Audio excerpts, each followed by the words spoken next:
Hello everyone, welcome back to our channel. आप सभी का इस यूट्यूब प्लेटफॉर्म पे स्वागत है। मेरा नाम है प्रतिभा। तो जैसे कि हम सीटेट की प्रिपरेशन कर रहे हैं और इस प्रिपरेशन को कंटिन्यू करते हुए आज हम करने वाले हैं कुछ इंपॉर्टेंट पेडागोजी के क्वेश्चन। और ये क्वेश्चन आपके होंगे हिंदी के, ठीक है। तो हिंदी से संबंधित जो पेडागोजी आती है, आज हम पेडागोजी डिस्कस करने वाले हैं।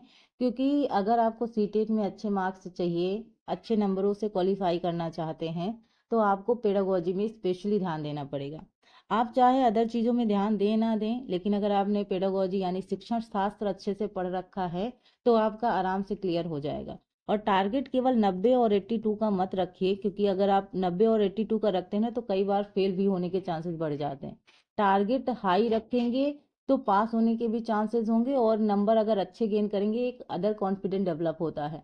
तो ये जो चीज़ है ना, तो टारगेट 130 प्लस का करके रखिए, ताकि इस टारगेट के चक्कर में आप और अच्छे से प्रिपरेशन कर पाएंगे। तो यहाँ हमारी कोशिश आपके लिए यही है कि ज़्यादा से ज़्यादा आपको क्लासेस और प्रैक्टिस प्रोवाइड की जाए। क्योंकि आप भी जानते हो कि देखो, जानते सारे लोग हैं लेकिन उस पर अमल कम, बहुत कम लोग करते हैं। जैसे अभी सभी को पता होगा कि एक किसी भी एग्ज़ाम को क्वालिफाई करने के लिए रिवीजन और प्रैक्टिस मोस्ट इम्पॉर्टेंट है। अगर आपने इसको कंटिन्यू रखा तो शायद कोई भी ऐसा एग्ज़ाम नहीं है जिसको आप क्लियर ना कर पाए। तो ये जो चीज़ें हैं इन्हीं पे लोग ध्यान नहीं देते हैं, और यही सबसे मोस्ट इम्पॉर्टेंट होता है। तो यहाँ मैं बहुत ज़्यादा बातचीत ना करते हुए अपनी प्रैक्टिस को कंटिन्यू रखूँगी, और यहाँ पे हम लोग हिंदी के क्वेश्चन डिस्कस करेंगे।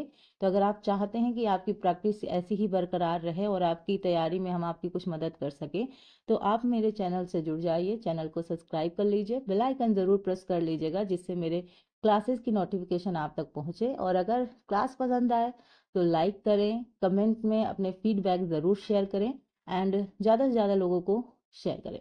सो फिलहाल बात करते हैं अपने पहले क्वेश्चन की ओर।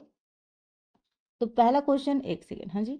पहला क्वेश्चन आपसे पूछा गया है कि प्राथमिक स्तर पर बच्चों की भाषा के आकलन में सर्वाधिक महत्वपूर्ण किसे देंगे, यानी महत्व किसे देंगे। तो प्राथमिक स्तर यानी प्राइमरी लेवल की बात हो रही। तो प्राइमरी लेवल में जब स्टूडेंट का असेसमेंट होता है यानी आकलन होता है, तो सबसे इम्पोर्टेंस आप किस चीज़ को देंगे, ये आपसे पूछा गया है। आपके ऑप्शंस हैं जांच सूची, प्रश्नावली, पोर्टफोलियो और लिखित परीक्षा। तो क्वेश्चन देखिए और आंसर देने की कोशिश कीजिए। स्टूडेंट देखो, जैसे कि हम कहते हैं और वही चीज़ें हम करते भी हैं, लगातार आपने देखा होगा हम लगातार कंटिन्यूअस आपके सीटेट से संबंधित, केवीएस से संबंधित भी हम क्लासेस शुरू कर रहे हैं, और यहाँ पे आपके टॉपिक वाइज चीज़ें भी हो रही हैं। तो पिछली अगर अपनी वीडियो अभी तक नहीं देखी है तो प्लीज़ देखिएगा, आपको उससे ज़रूर बेनिफिट्स मिलेगा। तो यहाँ पे कोई भी पैसा वैसा नहीं लग रहा है, फ्री में है, आराम से आप देख के प्रैक्टिस कर सकते हैं। बस आपको अपना थोड़ा सा समय निकालना है इस प्रैक्टिस करने के लिए। यहाँ अगर हम राइट आंसर की बात करेंगे तो राइट आंसर आपका होगा पोर्टफोलियो। ऑप्शन नंबर जो सी है वो आपका सही उत्तर है। तो आखिरकार ये पोर्टफोलियो होता क्या है, इसके बारे में जांच लें। तो एक क्या है ये पोर्टफोलियो, विद्यार्थी की प्रगति का एक प्रलेख होता है। क्या होता है? विद्यार्थी की प्रगति का एक प्रलेख होता है। पोर्टफोलियो की अगर हम बात करें तो ये पूरे वर्ष में विद्यार्थी का कैसा रहा, पूरा साल कैसा रहा, क्या क्या चीज़ें हुई। जैसे मान लो अगर मैं इसमें बात करूँ तो विद्यार्थी के जो कार्य हैं, ठीक है, विद्यार्थी के किए गए जो कार्य हैं और शिक्षक द्वारा जो मूल्यांकन है, ठीक है, ये चीज़ें इसमें सम्मिलित होती हैं, किसमें? पोर्टफोलियो में, याद रखिएगा। तो इतना चीज़ें आपके लिए जानना ज़रूरी है।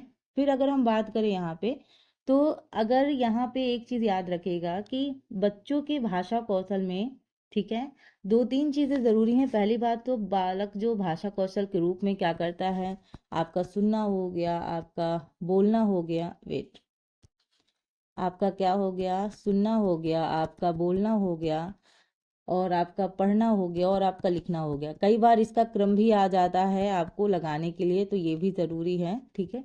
तो यहाँ अगर हम बात करें तो क्रमिक रूप से और निरंतर प्रैक्टिस के द्वारा ये बच्चा सीखता है धीरे धीरे करके।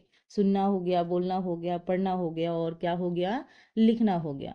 तो बच्चा जितना भाषाई परिवेश में रहेगा, जितना उसका परिवेश वैसा होगा, समृद्ध और भाषाई परिवेश होगा, उतना बच्चा उसमें सीखेगा। तो इस चीज़ों का भी थोड़ा बहुत ध्यान देना ज़रूरी है। तो आपके ऑप्शंस जो थे वो थे, ऑप्शन नंबर जो सी है वो आपका राइट आंसर था, ठीक है, पोर्टफोलियो। नेक्स्ट क्वेश्चन है, पढ़ने की प्रक्रिया में सर्वाधिक महत्वपूर्ण है। जब आप पढ़ते हैं तो पढ़ने में सबसे इम्पोर्टेंट क्या है? अर्थ, गति, प्रवाह, अक्षर ज्ञान। आपके चारों ऑप्शंस आपके सामने हैं, आप क्वेश्चन को देखिए और आंसर देने की कोशिश करिए। तो यहाँ पे अगर हम सही उत्तर की बात करें तो यहाँ होगा right answer option number A. ठीक है, अर्थ।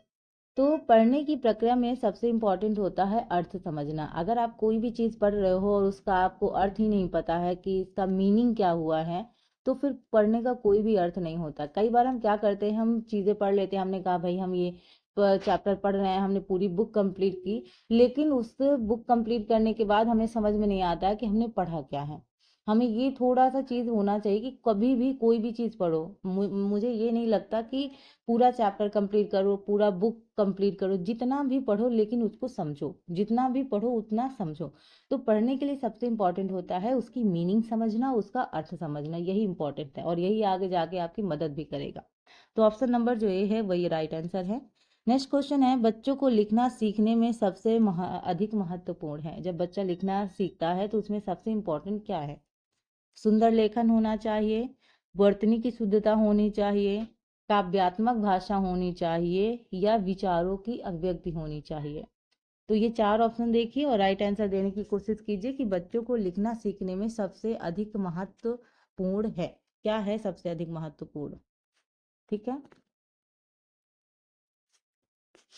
तो यहाँ अगर हम राइट आंसर की बात करेंगे तो राइट आंसर आपका होगा ऑप्शन नंबर जो डी है, यानी विचारों की अभिव्यक्ति। अगर कोई भी चीज लिख रहे हो, है ना, लिखना क्या होगा, कोई भी चीज लिख रहे हो तो अगर हम उसमें अपनी जो थॉट्स हैं उनको व्यक्त कर पा रहे हैं तो वही सबसे ज्यादा इम्पोर्टेंस है। ठीक है, जैसे कोई भी चीज मान लो कि कोई भी चीज हम लिख रहे हैं, आप लिख रहे हो, कोई भी चीज लिख रहे हो और हम अपने जो हमारे थॉट्स हैं, जो हम सोच रहे हैं उसको अच्छे से हम व्यक्त कर पा रहे हैं, तो लिखना हमारा सार्थक होगा। ठीक है, वहां पे बहुत ज्यादा इंपॉर्टेंस इस पे होता है कि भाई बहुत ज्यादा सुंदर लिख रहे हो तभी वो आपका लिखना सफल होगा। भाई आप सुंदर तो लिख रहे हो लेकिन लिख क्या रहे हो, वो है ना, वो चीज मैटर करती है।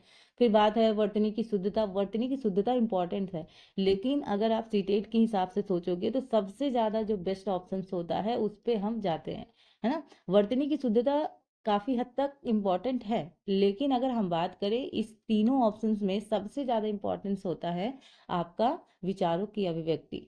ठीक है, तो यहाँ पे बच्चों को अपनी भाषा, अपनी कल्पना और अपनी दृष्टि से लिखने की आजादी मिले, वही आपका क्या होता है, लिखना होता है। ठीक है, तभी आप सार्थक मानोगे ना उस चीज को। वो जो लिखने की गतिविधि है, बच्चा अपनी बातों को व्यक्त कर पा रहा है, वही सबसे ज्यादा जरूरी है। तो ऑप्शन नंबर जो डी है वो आपका राइट आंसर है। नेक्स्ट क्वेश्चन है आपके लिए कि प्राथमिक स्तर के बच्चों, सो क्वेश्चन नंबर 4 है आप सभी के सामने।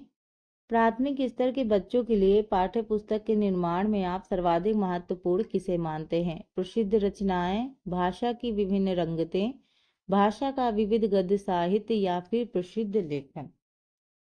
सो क्वेश्चन देखिए और आंसर देने की कोशिश कीजिए। तो यहाँ अगर हम सही उत्तर की बात करेंगे तो सही उत्तर आपका होगा भाषा की विभिन्न रंगतें। ऑप्शन नंबर जो बी है वो आपका सही उत्तर है। यानी एक आपकी जो भी पाठ्य पुस्तक है उसमें आपका गद्य हो, आपका पद्य हो, ठीक है, आपका नाटक हो, निबंध हो, ठीक है, कहानी हो, स्मरण हो, ये सारी चीजें सम्मिलित होनी चाहिए एक पाठ्य पुस्तक में। ठीक है, तो ये आपका option number B right answer है। नेक्स्ट क्वेश्चन की बात करें, नेक्स्ट क्वेश्चन है बहुभाषी कक्षा में मातृभाषा प्रयोग को स्वीकार किया जाना चाहिए, अधिक महत्व नहीं दिया जाना चाहिए, अनदेखा कर दिया जाना चाहिए, या फिर अस्वीकार किया जाना चाहिए। मातृभाषा यानी जो माता से या घर से सीखी हुई भाषा होती है वो आपकी मातृभाषा होती है। तो मातृभाषा के लिए बोला जा रहा है क्या करना चाहिए, आपको आंसर देना है।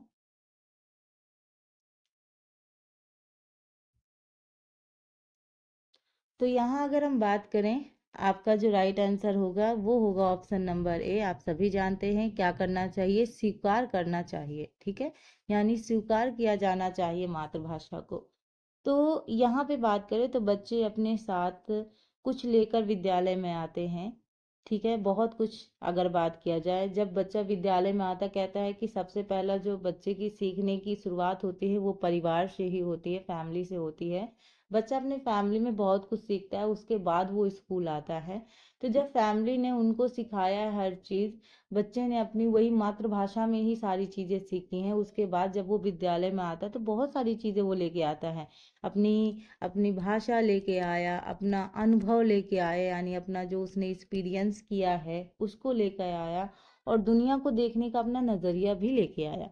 तो ये सारी चीज़ें बच्चा अपने साथ लेके आता है, और बच्चा घर परिवार और अपना जो आस पास है उनके अनुभव, उनके विचार, उनकी भाषा, उनको भी लेकर विद्यालय में आता है। तो ये बहुत समृद्ध होते हैं ये सारी चीज़ें। और एक तरीके से बात करें तो इनको अपनी स्कूल में वरीयता देना, ठीक है, इस चीज़ को स्वीकार करना कि बच्चा अपनी मातृभाषा को लेकर आया है, ये बहुत ज़रूरी है। क्योंकि देखो, बच्चा बहुत अच्छे से तभी ग्रोथ करेगा जब वो अपनी ही लैंग्वेज में चीज़ें करेगा। देखो, अगर हमसे बोला जाए, जैसे हम हिंदी भाषी हैं, अगर हमसे बोला जाए इंग्लिश में बोलने के लिए तो शायद हम कंफर्टेबल नहीं होंगे, है ना। क्योंकि जितना अच्छे से हम उत्तर, ऐसे वैसे नहीं कि इंग्लिश में हम नहीं दे सकते, दे सकते हैं, लेकिन जितना हम कंफर्टेबल रूप से हिंदी में उसका उत्तर अच्छे से व्यक्त कर सकते हैं, उतना चाहे इंग्लिश में ना कर पाए या अदर लैंग्वेज में ना कर पाए। वैसे ही अगर आप सोचिए कि बच्चा एक फैमिली से आ रहा है जिसने उसने वहाँ की लैंग्वेज सीखी है, वहाँ का अनुभव सीखा है, और स्कूल में आके आप उस चीज़ को, उसकी लैंग्वेज को तुरंत चेंज करने की बात करते हो कि नहीं आप ऐसे नहीं कर सकते, ऐसे नहीं बोल सकते, तो बच्चा उस चीज़ से वो हो जाएगा, संकुचित हो जाएगा, फिर वो अच्छे से चीज़ें व्यक्त नहीं कर पाएगा। इसलिए ज़रूरी है कि उसकी मातृभाषा को स्कूल में वरीयता मिले, महत्व मिले। ठीक है, आई होप आप मेरी बात समझ रहे हैं। चलिए, तो यहाँ पे नेक्स्ट क्वेश्चन की ओर बढ़ते हैं। नेक्स्ट क्वेश्चन है, भाषा सीखने सिखाने में सर्वाधिक महत्वपूर्ण है भाषा शिक्षक का, मतलब भाषा शिक्षक का भाषा ज्ञान, भाषा का समृद्ध परिवेश, संचार माध्यमों का प्रयोग, और डी है अभिभावकों का साक्षर होना। तो भाषा सीखने सिखाने में सबसे ज़्यादा इम्पोर्टेंट क्या है, ये आपको बताना है। तो यहाँ अगर हम बात करें, राइट आंसर होगा ऑप्शन नंबर बी, यानी भाषा का समृद्ध परिवेश। ठीक है, ऑप्शन नंबर जो बी है वो आपका सही उत्तर है। तो यहाँ पे चोमस्की के अनुसार कहें, जो आपके भाषा के लिए जाने जाते हैं, भाषा अर्जन के, तो चोमस्की के अनुसार उन्होंने कहा है कि बच्चों में भाषा अर्जन जन्मजात होती है। बच्चों में भाषा जो अर्जन है वो कैसी होती है, जन्मजात होती है। ठीक है, इसलिए एक समृद्ध भाषाई परिवेश के द्वारा उनका जो भाषा कौशल है उनका विकास किया जा सकता है। जैसे उदाहरण के लिए अगर आप सोचो कि बच्चों द्वारा अपनी भाषा में कही गई बात को हिंदी भाषा और जो अन्य भाषाएं हैं, ठीक है, उनमें दोहराने के अवसर को अगर आप कहेंगे तो वो अच्छे से कर पाएंगे। अगर हम यही बात करें तो इससे क्या होगा कि बच्चों में भाषाओं को और कक्षा में समुचित स्थान मिल सकेगा, उनका शब्द भंडार, उनकी जो व्यक्त अपनी बात व्यक्त करने का जो कौशल है उनको अवसर मिलेगा। अगर आप बच्चों को जितना ज़्यादा अपनी ही भाषा में विचारों को व्यक्त करने का अगर आप अवसर प्रदान कर रहे हैं, उनको वो समय दे रहे हैं कि अपनी भाषा में वो चीज़ को व्यक्त कर पाए, उतना अच्छे से वो बच्चे व्यक्त कर पाएंगे। तो चीज़ें सिखाओ, लेकिन उसको बच्चों को ये मत बोलो कि नहीं अपनी लैंग्वेज में नहीं बता सकते। अपनी भाषा में अपने जो उन्होंने सिखाया है उसको बताएंगे तो और बेहतर तरीके से बताएंगे।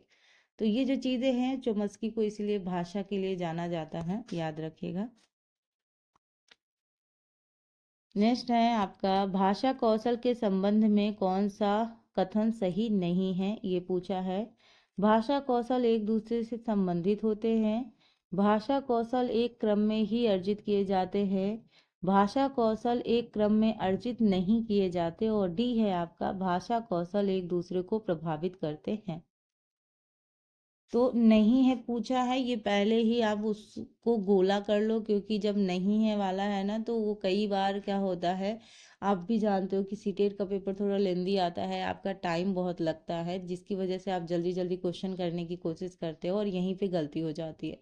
और ये गलती ऐसा नहीं है कि सिर्फ एक पर्टिकुलर पर्सन के साथ होती है, हर कोई गलती करता है, वो चाहे जितना भी होशियार बच्चा हो, अगर उसने इन छोटी छोटी चीज़ों में नहीं ध्यान दिया तो वहीं मिस्टेक हो जाती है। तो यहाँ पे ये चीज़ को याद रखो कि जब भी, अब तो ऑफलाइन पेपर हो रहा है सीटेट का, पहले अभी तक तो ऑनलाइन था, अभी ऑफलाइन होने लगा है। तो ऑफलाइन में तो आपको थोड़ा सा रहता है कि आप पेन ऑन चला के आप उसको गोला कर सकते हो, ठीक। तो यहाँ पे अगर हम राइट आंसर की बात करेंगे तो जो सही उत्तर आपका होगा वो होगा आपका ऑप्शन नंबर सी, यानी भाषा कौशल एक क्रम में अर्जित नहीं किए जाते। नहीं है पूछा गया था ना, इसलिए याद रखिएगा। तो देखो, आप जानते हो कि भाषा कौशल के अंतर्गत क्या क्या आता है। आपका आता है पढ़ना, आपका आता है लिखना और सुनना, और क्या आता है आपका बोलना। ये भाषा कौशल के अंतर्गत आते हैं, ठीक है। तो यहाँ अगर हम बात करें तो भाषा कौशल एक दूसरे से संबंधित होते हैं, ठीक है। क्या होते हैं? एक दूसरे से संबंधित होते हैं। भाषा कौशल एक क्रम में अर्जित किए जाते हैं, ठीक है।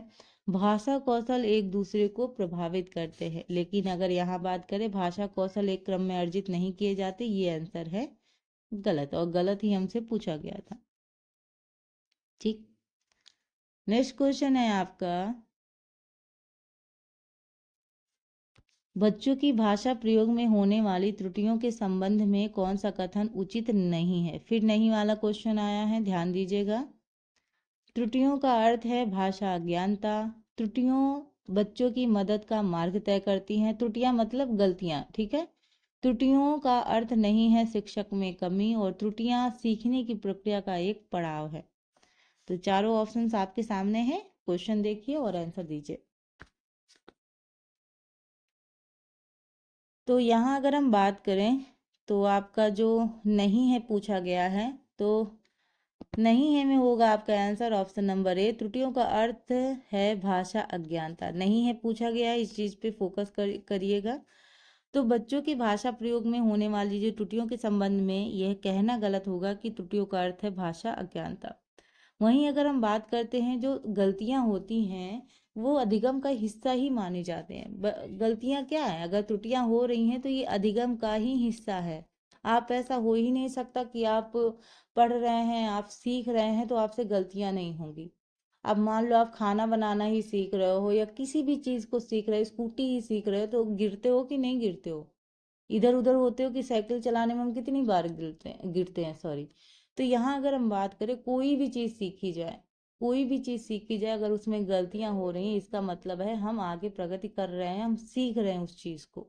तो गलतियां एक तरीके से, त्रुटियां ये नहीं है कि अब हमारा जो अधिगम है वो बंद हो रहा है, बिल्कुल नहीं कर पा रहे हैं, हम सीख नहीं पा रहे हैं, त्रुटियां हैं।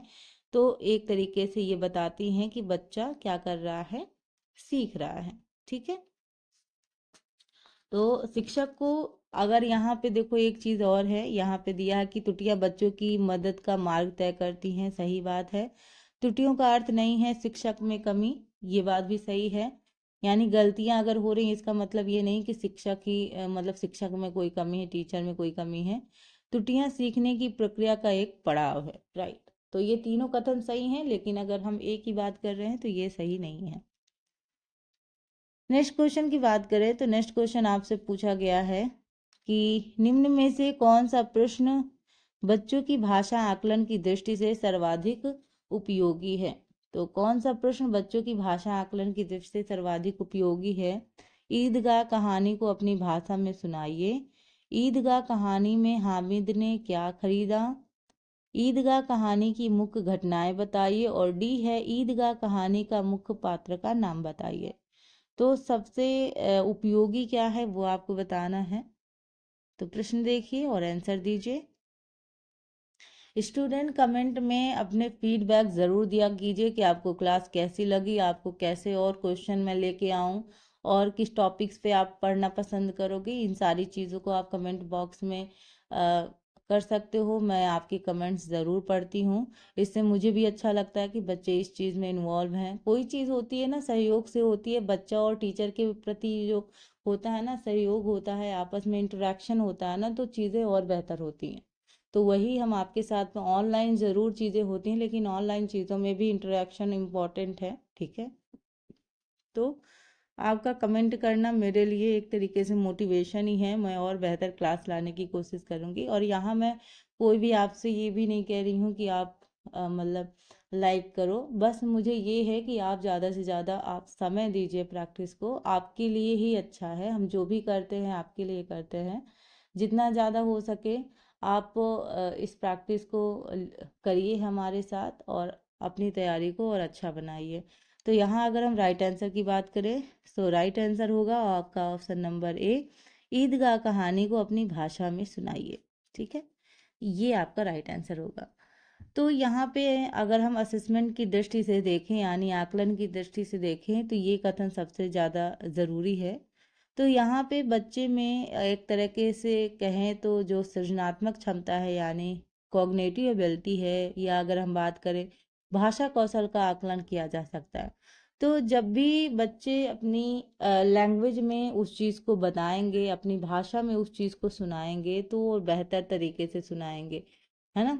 अगर हम बात करें उसको एक किताबी ज्ञान के साथ अगर हम जोड़ दें कि वैसे ही जैसे लिखा हुआ है अगर वैसे ही सुनाएंगे तो शायद सुना भी ना पाए। कई बार देखो हम क्लास में बच्चों को पढ़ाते हैं और जैसे हमने चीज़ें बताई, जैसे मान लीजिए आप भी कहीं ना कहीं आप पढ़ाते रहे होंगे, तो यहाँ पे देखिए अगर आप कोई कहानी आपने पूरी सुना दी, ठीक है, उसके बाद आपने बच्चों से पूछा, तो ऐसा नहीं कि जैसे आपने सुनाया तो हूबहू वैसा ही सुना देंगे, लेकिन जब वो अपनी लैंग्वेज में सुनाते हैं ना तो अलग अलग तरीके से आप देखते हैं। दो चार बच्चों को खड़ा कीजिए, सबने जो कहानी बताई है थोड़ा थोड़ा डिफरेंसेस जरूर होगा सबकी कहानियों में, है ना। कुछ थोड़ा थोड़ा पार्ट उनके माइंड में रहता है, पूरा एकदम से नहीं होता, लेकिन जब वो अपनी भाषा में सुनाते हैं यानी वो चीज़ें समझ रहे हैं, और समझना ही हमारे लिए सबसे ज़रूरी है। ठीक, तो यहाँ ईदगाह कहानी को अपनी भाषा में सुनाइए, ये सबसे ज़्यादा ज़रूरी है अगर आप आकलन कर रहे हैं तो। ठीक, नेक्स्ट है आपका बच्चों में भाषा सीखने की क्षमता। वेट, क्वेश्चन नंबर 10 है बच्चों में भाषा सीखने की क्षमता, ये आपका क्वेश्चन है। ठीक है, अनुकरणीय होती है, बिल्कुल भी नहीं होती, जन्मजात होती है, और डी है अर्जित की जाती है। तो यहाँ जैसे इससे पहले क्वेश्चन में मैंने चुमस्की का आपको बताया था, चुमस्की मनोवैज्ञानिक है, उनको जो मैंने बताया था उन्होंने जो कहा था कि भाषा क्या होती है, जन्मजात अर्जित की जाती है। ठीक है, क्या की जाती है, जन्मजात अर्जित की जाती है। यहाँ पे अगर हम बात करें तो पाठ्यचर्या, राष्ट्रीय पाठ्यचर्या की रूपरेखा 2005 की अगर हम बात कर रहे हैं, तो यहाँ पे भी लिखा था कि बच्चों में जो भाषा सीखने की क्षमता होती है वो जन्मजात होती है, यानी जन्म से ही होती है। बच्चे अपने घर, अपने आस पड़ोस से भाषा स्वाभाविक रूप से सीखते हैं। उन्हें कोई ऐसा नहीं बताता कि बच्चा ऐसे बोलो, बच्चा ऐसे बोलो। वो जब चीज़ें देखता है, जब चीज़ें सुनता है, उसको ग्रहण करता है और फिर वैसे ही बोलता है। इसीलिए बोला जाता है ना कि जब बच्चों के सामने रहिए तो अच्छी लैंग्वेज का इस्तेमाल कीजिए, बच्चों के सामने गलत शब्द मत बोलिए, क्योंकि वो चीज़ें सीखते हैं, वो आपको सिखाना नहीं पड़ेगा। इसी वजह से घर में लड़ाई झगड़ा, आसपास का माहौल अच्छा होना चाहिए, माहौल से बच्चा सीखता है। जैसे मान लो आपके घर का माहौल ऐसा है कि लोग एक दूसरे से बड़े आदर से बात करते हैं, आप करके बात करते हैं, तो बच्चा भी वैसा ही सीखेगा। अब एक घर में है कि लड़ाई झगड़ा हो रहा है, गंदे गंदे शब्दों का इस्तेमाल हो रहा है, तो कहीं ना कहीं बच्चा भी वो गंदे शब्द इस्तेमाल करेगा। आप चाहे जितना बोल लो कि बच्चा ये शब्द आपको नहीं करना है, ऐसे नहीं बोलना है, ऐसे करो, लेकिन बच्चा वो चीज़ें सुन रहा है, देख रहा है, समझ रहा है, तो वो चीज़ें वैसा ही करेगा। इसलिए माहौल का बहुत ज़्यादा फर्क पड़ता है। ठीक है, तो ये जो चीज़ें हैं ये काफ़ी ज़रूरी हैं, और बेसिकली स्टार्टिंग से अगर आप ऐसा ध्यान दोगे तो आगे जाके बच्चा ऑटोमेटिक वो चीज़ें एक्सेप्ट करने लगता है, वैसी चीज़ें करने लगता है। तो स्टार्टिंग फेज काफ़ी इंपॉर्टेंट होता है हर एक बच्चे के लिए। बच्चों के भाषा सीखने में सर्वाधिक महत्वपूर्ण है शुद्ध उच्चारण, बातचीत करना, सुंदर लिखना, या फिर मानक वर्तनी। तो बच्चों की भाषा सीखने में सबसे महत्वपूर्ण क्या है, ये आपको बताना है।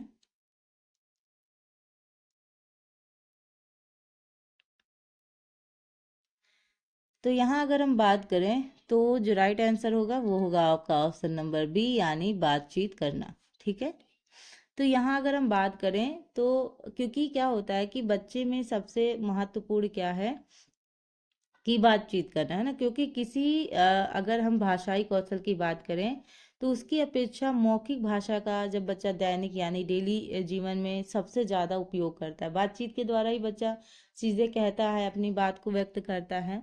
तो बच्चे में अपने पेरेंट्स के द्वारा या अगर बात करें परिवार के अन्य सदस्यों के द्वारा या बात कर लो जैसे ग्रुप में बच्चा रहता है, शिक्षक के द्वारा रहता है, तो बातचीत के द्वारा भाषा सीखता है ना।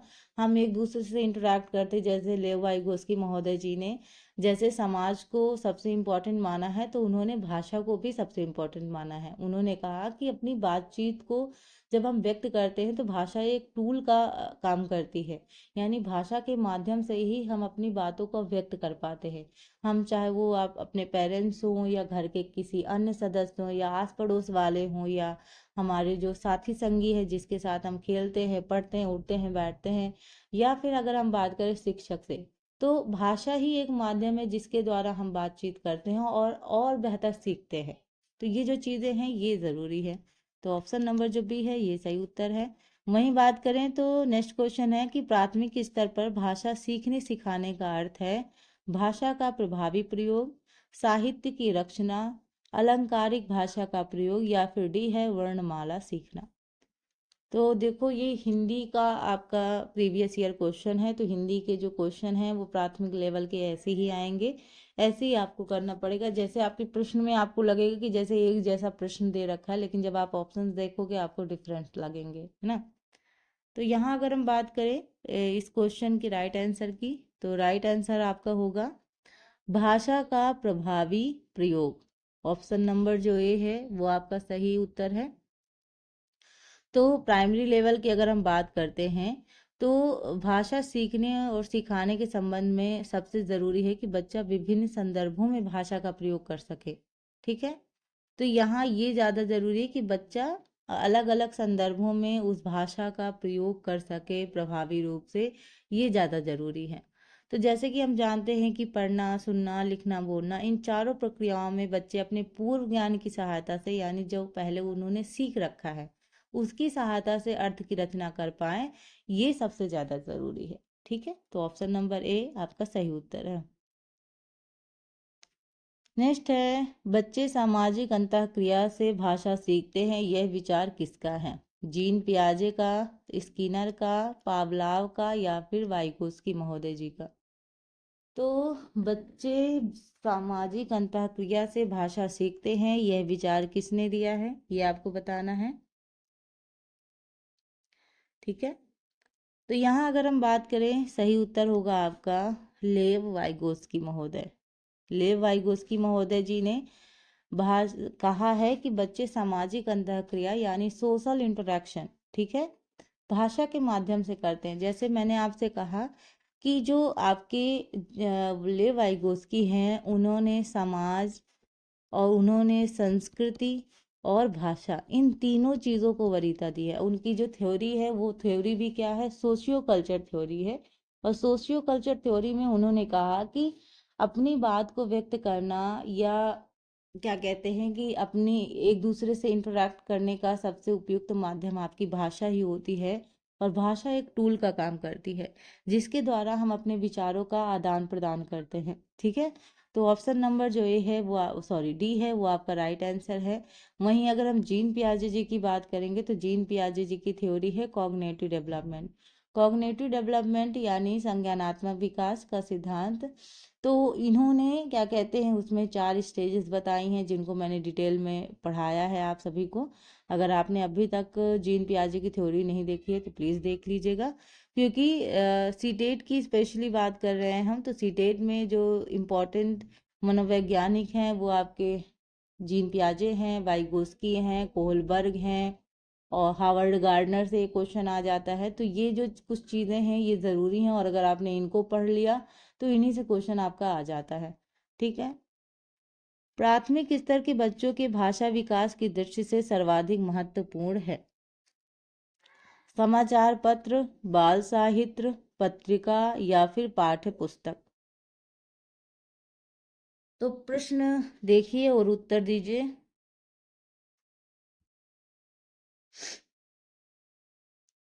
तो यहाँ अगर हम बात करें सही उत्तर की, तो सही उत्तर होगा आपका बाल साहित्य, यानी ऑप्शन नंबर जो बी है वो आपका सही उत्तर है। तो बाल साहित्य जो बच्चे की, छोटी भाई 1 से 5 तक के बच्चे कितने ही बड़े हो जाएंगे, तो बाल साहित्य जो होती है वो छोटी उम्र के बच्चों को ध्यान में रखकर बनाई जा मतलब लिखी जाती है, ठीक है। तो इसमें बाल साहित्य का उद्देश्य क्या होता है कि जो छोटे छोटे बच्चे हैं उनका मनोरंजन करना ही नहीं, बल्कि ये भी होता है कि मनोरंजन के साथ साथ वो जीवन की सच्चाइयों से परिचित भी हो सकें, है ना। तो वहाँ पे जो बाल साहित्य में मनोरंजन के साथ साथ ये भी ध्यान दिया जाता है कि बच्चे जीवन की जो रियलिटी है उनसे परिचित हो सके। तो कहानियों के माध्यम से हम बच्चों को शिक्षा प्रदान करते हैं, ठीक है। तो ये चीज याद रखिएगा। नेक्स्ट है आपका, नेक्स्ट क्वेश्चन है कि भाषा सीखने और भाषा अर्जित करने में मुख्य अंतर का आधार है भाषा परिवेश, भाषा आकलन, साक्षरता या पाठ्य पुस्तक। तो भाषा सीखने और भाषा अर्जित करने में मुख्य अंतर का आधार क्या है? आपका जो राइट आंसर है वो आपका है भाषा परिवेश, ठीक है।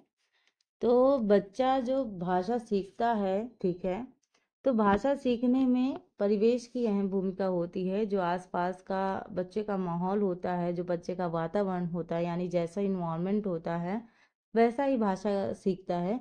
और भाषा सीखने में ऐसा बच्चा स्वाभाविक सीख जाता है, इसमें बहुत ज़्यादा उनको मेहनत करने की ज़रूरत नहीं होती है, ये चीज़ें स्वयं हो जाती है, स्वाभाविक रूप से हो जाती हैं। तो ऑप्शन नंबर जो ए है वो आपका सही उत्तर है। नेक्स्ट क्वेश्चन है आप सभी के लिए कि भाषा में आकलन का अर्थ है भाषा प्रयोग की क्षमता का आकलन, अलंकारिक भाषा के प्रयोग का आकलन, साहित्यिक विधाओं की जानकारी का आकलन या फिर भाषा व्याकरण का आकलन। तो क्वेश्चन देखिए और आंसर देने की कोशिश कीजिए, ठीक है। तो आप जानते हो इसमें पैसेज भी आता है, तो नंबर गेन करने का पैसेज में तो आप ऑटोमेटिक कर लोगे। पैसेज में आपको क्वेश्चन 5 तो दे देते हैं और वही पैसेज में से आपको क्वेश्चन ढूंढना पड़ता है, तो वो उसमें थोड़ा सा पॉइंट्स बढ़ जाते हैं कई बच्चों की। लेकिन कई बच्चे अगर क्योंकि देखो पैसेज पढ़ने में समय लगता है ना, और समय आपके सीटेट में बहुत कम बचता है, क्योंकि क्वेश्चन आपके ज़्यादा लेंदी वाले होते हैं, बड़े क्वेश्चन होते हैं, तो उनको सॉल्व करने में समय लगता है। तो इसलिए पैसेज की भी प्रैक्टिस करनी चाहिए, जिससे हमको ये पता चले कि जैसे पैसेज आ रहा है तो डायरेक्ट कहाँ तक पहुँच पाए। पूरा अगर हम पढ़ने बैठ गए तो फिर बहुत लंबा समय लग जाएगा। तो जो आपका क्वेश्चन है भाषा में आकलन का अर्थ है, तो इसका जो राइट आंसर होगा वो होगा भाषा प्रयोग की क्षमता का आकलन। ऑप्शन नंबर जो ए है वो आपका सही उत्तर है। एक सेकेंड, हाँ जी, भाषा प्रयोग की क्षमता का आकलन, ठीक है। ऑप्शन नंबर जो है ये आपका सही उत्तर है। तो भाषा में आकलन यानी असेसमेंट का अर्थ होता है कि भाषा प्रयोग की क्षमता का आकलन हो। वहीं अगर हम बात कर रहे हैं प्राथमिक स्तर की, तो भाषा सीखने की सिखाने के संबंध में ज़रूरी बात यह है कि बच्चे विभिन्न संदर्भों के अनुसार भाषा का सही प्रयोग कर सके। जैसे मैंने आपको पहले ही बताया, तो वे सहज, कल्पनाशील, प्रभावशाली और व्यवस्थित ढंग से प्रयोग कर सके, ये थोड़ा सा आपके लिए ज़रूरी है, ठीक है। तो आपका जो राइट आंसर है वो है आपका ऑप्शन नंबर ए।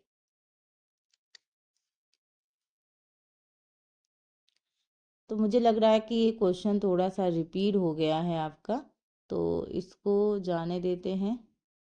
हाँ जी, क्वेश्चन नंबर 19 में आते हैं, क्योंकि ये जो दो क्वेश्चन है ये हमें लग रहा है कि रिपीट हुआ है, तो इस रिपीट वाले क्वेश्चन को हटा देते हैं और देखते हैं अपना 19वां क्वेश्चन। 19 क्वेश्चन में है आपका प्राथमिक स्तर पर भाषा कौशलों का विकास डैश डैश डैश साध्य है, संभव नहीं है, कठिन है या फिर साधन है। थोड़ा सा और जूम कर देती हूँ ताकि आपको और क्लियर हो।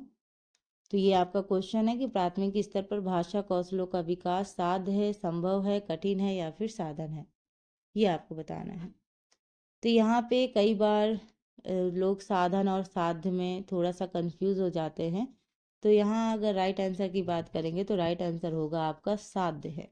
ऑप्शन नंबर जो ये है वो क्या है, साध्य है। तो यहाँ पे अगर वास्तव रूप में बात करें तो प्राथमिक स्तर पर केवल भाषा की शिक्षा प्रदान की जाती है, जिससे क्या होता है कि बालक जो अपने एक्सपीरियंस है, अपने जो अनुभव है, अपना जो कार्य है और अपने जो विचार है उनको अच्छे से व्यक्त कर पाए। ठीक है, तो इस प्रकार वह दूसरे लोगों के विचारों को क्या कर सकता है, समझ सकता है। तो प्राथमिक स्तर पर भाषा कौशल का विकास साध्य है। ठीक, तो यहाँ बस इतना लेके चलिएगा कि हम प्राइमरी लेवल की बात कर रहे हैं, और अपने हिसाब से सोचने के बजाय अगर हम बच्चों के पॉइंट ऑफ व्यू से सोचेंगे तो शायद ज़्यादा बेहतर तरीके से सोच पाएंगे। क्योंकि कई बार क्या होता है कि जब हम सीटेट का एग्ज़ाम देने जाते हैं वहाँ हम अपने हिसाब से अपने अकॉर्डिंग सोचने लगते हैं और वहीं पे गलती हो जाती है।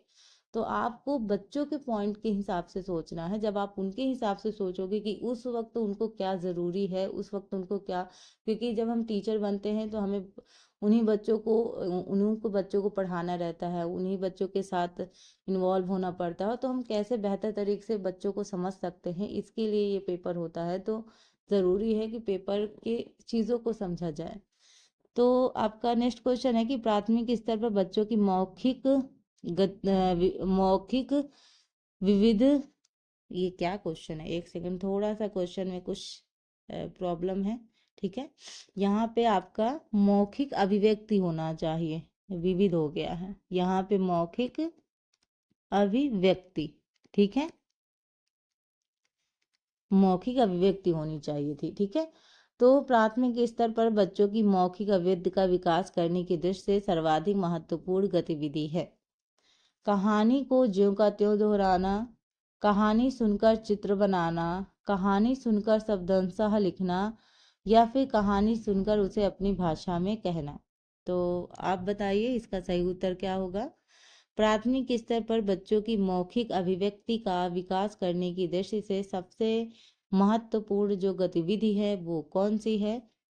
इसका जो राइट आंसर होगा वो होगा कहानी सुनकर उसे अपनी भाषा में कहना। जैसे कि अभी मैंने आपसे बात की कि जैसे बच्चे अपने अनुभव, अपने भाव, अपनी जो फीलिंग है, अपने जो विचार है उनको बोलकर व्यक्त करते हैं, है ना। अब बोलकर व्यक्त करते हैं और अगर अपनी भाषा में ही करें तो वो अच्छे से बेहतर तरीके से व्यक्त कर पाएंगे। जैसे मान लो कोई कहानी आप सुना रहे हो, फिर आप बच्चों को कह रहे हो कि ये बच्चा आप भी बताओ, अपनी भाषा में बताओ। बच्चा जब अपनी भाषा में ही बोलेगा तब वो चीज़ों को और बेहतर तरीके से ये समझ में आएगा कि हाँ बच्चे ने वो जो चीज़ें हैं वो समझ पाई हैं या नहीं समझ पाई हैं। तो ये जो चीज़ें हैं ये ज़रूरी हैं। ऑप्शन नंबर जो डी है वो आपका सही उत्तर है। तो ये रही आज की इम्पोर्टेंट क्लास। दो क्वेश्चन तो थोड़ा सा रिपीट हो गए, नेक्स्ट टाइम ध्यान दूंगी। एंड अगर हम बात करें तो ऐसे ही हम ईवीएस की भी और मैथ की अगर हम बात करें तो सीडीपी की तो हम कर ही रहे हैं साथ में। तो यहाँ पे चाहे हम बात करें हिंदी की, चाहे हम बात करें आपकी गणित की और आपकी सीडीपी की, ठीक है, यानी बाल विकास की, वहीं हम बात कर रहे हैं ईवीएस की भी। तो यहाँ सारी चीज़ों के लगातार आपकी प्रैक्टिस सेशन आपको मिलेगी। और केवल पेपर 1 के लिए नहीं, पेपर आपको सेकेंड के लिए भी हम लगातार कोशिश कर रहे हैं। जैसे हम एनसीईआरटी कर रहे हैं, एनसीईआरटी से क्वेश्चन आते हैं और वहीं हम लोग प्रीवियस ईयर क्वेश्चन भी कर रहे हैं। तो दोनों चीज़ें लेकर चल रहे हैं। फिर केवीएस का एग्ज़ाम भी बहुत जल्द आपको देखने को मिलेगा, तो इसके लिए भी लगातार तैयारी करनी होगी। और ये जो पेडागोजी है ये आपका हर एग्ज़ाम में काम आता है। तो इसलिए पेडागोजी कहीं पे भी ऐसा नहीं होगा कि आप पढ़ रहे हो तो आपको नुकसान करेगा, फ़ायदा ही होगा आपको, है ना। ये ऐसी दवाई है जो हर किसी उसमें चल जाती है बीमारी में। ठीक, तो ऐसा ही है। तो अगर आपको ये क्लास अच्छी लगी हो तो लाइक करें, ज़्यादा से ज़्यादा लोगों को शेयर करें एंड सब्सक्राइब करें मेरे चैनल को, और बेल आइकन प्रेस कर दे ताकि मेरी क्लास की नोटिफिकेशन आप तक पहुँचे। तो मिलते हैं अपने नेक्स्ट क्लास में, अपने नेक्स्ट प्रैक्टिस में। अपना ख्याल रखिए, अपने माता पिता का ख्याल रखिए, और thank you for watching, thank you so much.